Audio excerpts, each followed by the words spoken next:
Hello friends, എല്ലാവർക്കും എൻ്റെ വീഡിയോയിലേക്ക് സ്വാഗതം. അപ്പോൾ ഇന്ന് ഞാൻ തയ്യാറാക്കുന്നത് ഒരു മെഴുക്കുവരട്ടിയാണ് കേട്ടോ. അപ്പോൾ അതിനുവേണ്ടി എടുത്തു വെച്ചേക്കാണ് കോവയ്ക്കയും കിഴങ്ങും അതേപോലെ വഴുതനങ്ങയും 2 സൈസ് വഴുതനങ്ങയും വാഴയ്ക്കയും. അപ്പോൾ ഇത് കുറച്ച് പച്ചക്കറികളൊക്കെ ഒന്നിച്ച് കൂട്ടി ഇങ്ങനെ വെക്കുവാണെങ്കിൽ നല്ല ടേസ്റ്റ് ആട്ടോ. സെപ്പറേറ്റ് വെക്കുന്നതിനെക്കാട്ടും ടേസ്റ്റ് കൂടുതലാണ് കുറച്ച് പച്ചക്കറികൾ ഒന്നിച്ച് കൂട്ടി മെഴുക്കുവരട്ടി വെക്കുമ്പോൾ കേട്ടോ. അപ്പോൾ ഞാൻ വീഡിയോയിലേക്ക് കിടക്കാം. അപ്പോൾ അതിന് മുമ്പ് ആരെങ്കിലും സബ്സ്ക്രൈബ് ചെയ്യാനുണ്ടെങ്കിൽ ഒന്ന് സബ്സ്ക്രൈബ് ചെയ്ത് സപ്പോർട്ട് ചെയ്യണേ. അപ്പോൾ ആദ്യം ഞാൻ കോവയ്ക്കാണ് അരിയാൻ എടുത്തേക്കുന്നത്. അത് ഇത് നീളത്തിൽ അരിഞ്ഞെടുക്കുവാണ്. നമുക്ക് സാധാരണ മെഴുക്കുവരട്ടി വെക്കാൻ ഇതേപോലെ നീളത്തിലല്ലേ അരിഞ്ഞെടുക്കുന്നത്. അതേപോലെ എല്ലാ പച്ചക്കറികളും ഇതേപോലെ നീളത്തിലൊന്ന് അരിഞ്ഞെടുക്കുകയാണ്.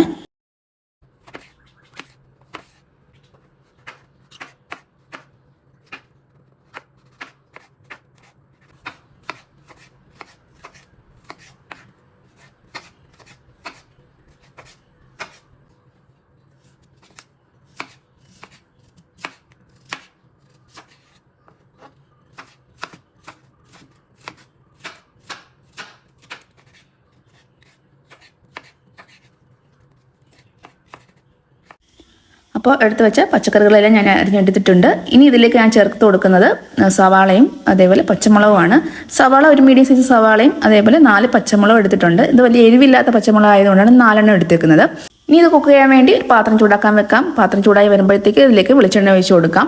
അപ്പോൾ വെളിച്ചെണ്ണ ഒഴിച്ചിട്ട് നന്നായിട്ടൊന്ന് ചൂടായി വരുമ്പോഴത്തേക്ക് ഒരു 1/2 ടീസ്പൂൺ കടുക് ചേർത്ത് കൊടുക്കാം. കടുക് നന്നായിട്ടൊന്ന് പൊട്ടി വരുമ്പോഴത്തേക്ക് നമുക്ക് ഇതിലേക്ക് മുളക് പൊടി ചേർത്ത് കൊടുക്കണം. ഞാൻ സാധാ കാശ്മീരി ചില്ലി പൗഡറാണ് ചേർത്ത് കൊടുക്കുന്നത്, എരിവില്ലാത്ത മുളക് പൊടി.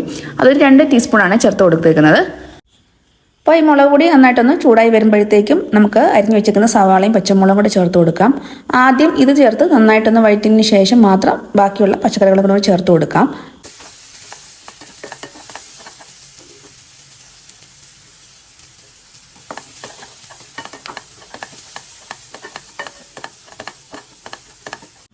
സവാളയുടെ കൂടെ ഞാൻ ഒരു 2 കറിവേപ്പിലയും കൂടി ഇട്ട് വഴറ്റിയിട്ടുണ്ട്. ഇനി ഇതിലേക്ക് നമുക്ക് അരിഞ്ഞു വെച്ചിരിക്കുന്ന പച്ചക്കറികളെല്ലാം ചേർത്ത് കൊടുക്കാം. എന്നിട്ട് നന്നായിട്ടൊന്ന് വഴറ്റിയെടുക്കാം. ആ മുളക് പൊടിയെല്ലാം നമ്മുടെ പച്ചക്കറികൾക്കകത്ത് എല്ലാം പിടിക്കത്തക്ക രീതിയിൽ നന്നായിട്ട് ഇളക്കിയിട്ട് ഒന്ന് വഴറ്റി കൊടുക്കാം. അതിനുശേഷം ആവശ്യത്തിന് ഉപ്പ് ചേർക്കാം. ഉപ്പ് ചേർത്ത് കഴിഞ്ഞിട്ട് അല്പം മാത്രം വെള്ളം ഒഴിച്ചു കൊടുത്താൽ മതി. ഒന്നും അടിയിൽ പിടിക്കാതിരിക്കാൻ വേണ്ടി കുറച്ച് മാത്രം വെള്ളം ഒഴിച്ചു കൊടുത്തിട്ട് ഒന്ന് വേവിക്കാൻ വെക്കാം. അപ്പോൾ ഞാൻ പറഞ്ഞതുപോലെ ഓരോ പച്ചക്കറികളും സെപ്പറേറ്റ് ആയിട്ട് മെഴുക്കുവരട്ടി വെക്കുന്നതിനെക്കാട്ടും നല്ലത് ഒന്നിച്ച് കൂട്ടി ഇങ്ങനെ ഒരു മെഴുക്കുവരട്ടി വെക്കുമ്പോഴാണ് നല്ല ടേസ്റ്റാണ് കിട്ടുന്നത് കേട്ടോ. അപ്പം പച്ചക്കറികളെല്ലാം വെന്ത് വന്നിട്ടുണ്ട്. ഇനി നമുക്ക് തുറന്ന് വെച്ചിട്ട് നന്നായിട്ട് വെള്ളമെല്ലാം ഒന്ന് വറ്റിച്ചെടുക്കണം.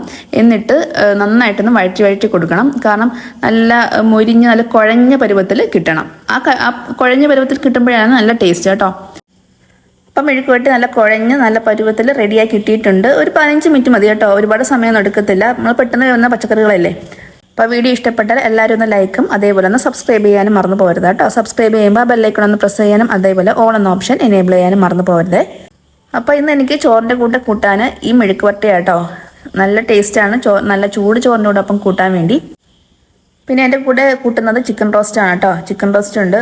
പിന്നെ ഉള്ളത് നമ്മളെ മല്ലിയിലയും അതേപോലെ ഇഞ്ചിയും ഉള്ളിയൊക്കെ വെച്ച് അരച്ച ചമ്മന്തി ഉണ്ട് കേട്ടോ, തേങ്ങാ ചമ്മന്തി. പിന്നെ കൂടെ സാമ്പാറും. അപ്പോൾ ഇതാണ് എൻ്റെ ഇന്നത്തെ ഉച്ചയൂണ്.